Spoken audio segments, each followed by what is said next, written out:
Hello, boys and girls. I'm back to see you again. I hope you're having a good morning.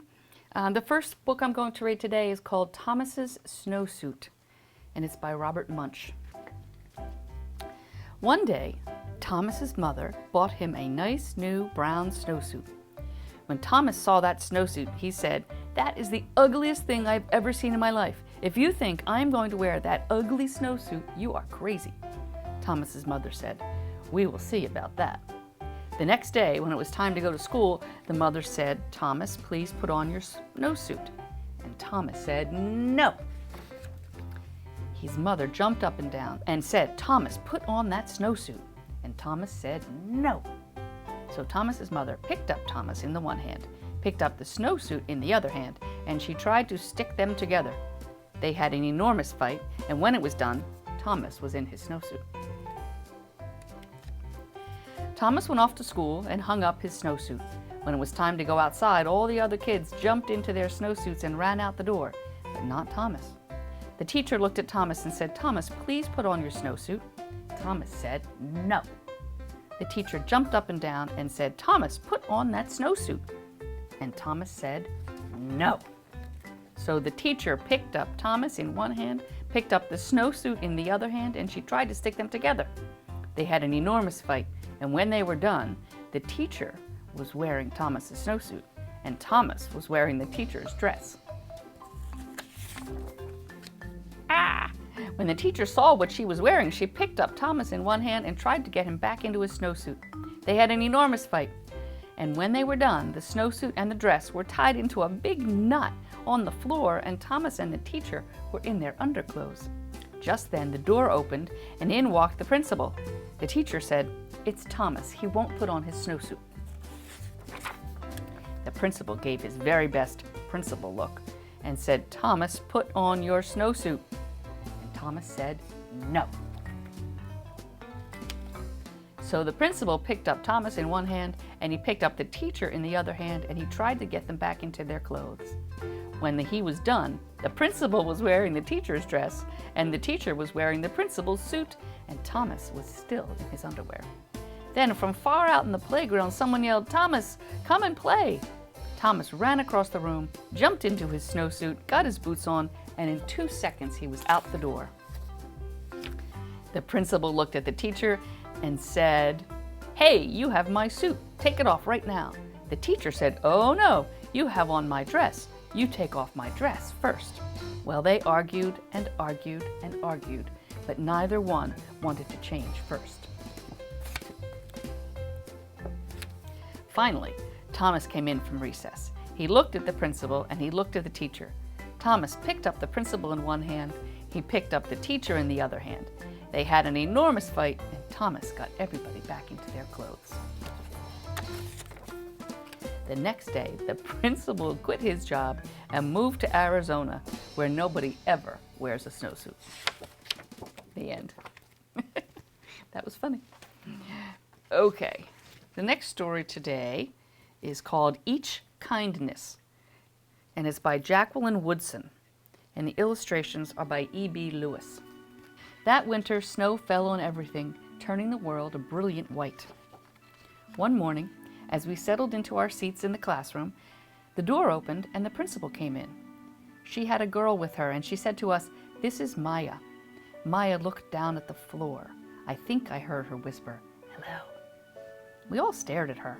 Her coat was open, and the clothes beneath it looked old and ragged. Her shoes were spring shoes, not meant for the snow, and a strap on one of them had broken. Our teacher, Mrs. Albert, said, "Say good morning to our new student," but most of us were silent. The only empty seat was next to me. That's where our teacher put Maya. And on that first day, Maya turned to me and smiled. But I didn't smile back. I moved my chair, myself, and my books a little farther away from her. When she looked my way, I turned to the window and stared out at the snow. And every day after that, when Maya came into the classroom, I looked away and I didn't smile back.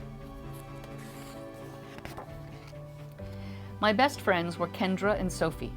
At lunchtime, we walked around the schoolyard, our fingers laced together, whispering secrets in each other's ears. One day, while we were near the slide, Maya came over to us. She held open her hand to show us the shiny jacks and tiny red ball she'd gotten for her birthday. "It's a high bouncer," she said, but none of us wanted to play. So Maya played a game against herself. That afternoon, when we got back into the classroom, Maya whispered to me, "I bet you can't guess who the new Jack champion of the world is." Behind me, Andrew whispered, "Chloe's got a new friend. Chloe's got a new friend." "She's not my friend," I whispered back. The weeks passed. Every day we whispered about Maya, laughing at her clothes, her shoes, the strange food she brought for lunch. Some days, Maya held out her hand to show us what she had brought: a deck of cards, pickup sticks, a small tattered doll. Whatever she asked us to play, we said no. The days grew warmer and warmer. The pond thawed. Grass began growing where snow had once been. One day, Maya came to school wearing a pretty dress and fancy shoes. But the shoes and the dress looked like they'd belonged to another girl before Maya. "I have a new name for her," whispered Kendra. "Never knew. Everything she has comes from a second-hand store." We all laughed. Maya stood by the fence. She was holding a jump rope, but did not come over to ask us if we wanted to play. After a while, she folded it double, rolled the ends around each hand, and started jumping. She jumped around the whole schoolyard without stopping. She didn't look up once. Just jumped, jumped, jumped. The next day, Maya's seat was empty. In class that morning, we were talking about kindness. Mrs. Albert brought a big bowl into class and filled it with water. We all gathered around her desk and watched her drop a small stone into it. Tiny waves rippled out away from the stone. "This is what kindness does," Mrs. Albert said. "Each little thing we do goes out like a ripple into the world." Maya didn't come to school the next day, or the day after that. Each morning I walked to school slowly, hoping this would be the day Maya returned and looked at me and smiled. I promised myself that this would be the day I'd smile back. Each kindness, Ms. Albert had said, makes the whole world a little bit better. But Maya's seat remained empty. And one day, Ms. Albert announced to the class that Maya wouldn't be coming back. Her family had to move away, Ms. Albert said, and then she told us to take out our notebooks.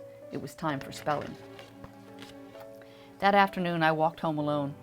When I reached the pond, my throat filled with all the things I wished I would have said to Maya. Each kindness I had never shown. I threw small stones into it over and over, watching the way the water rippled out and away, out and away. Like each kindness, done and not done. Like every girl somewhere holding a small gift out to someone, and that someone turning away from it. I watched the water ripple as the sun set through the maples, and the chance of a kindness with Maya became more and more forever gone. It's a sweet story that tells us that it's really important to be kind to people. And whatever little tiny kind thing you do has a really big impact on someone, and whatever little kind thing you don't do also has an impact. So we all need to help each other. We're all in this together. Okay, guys, have a great day, and I'll see you next time.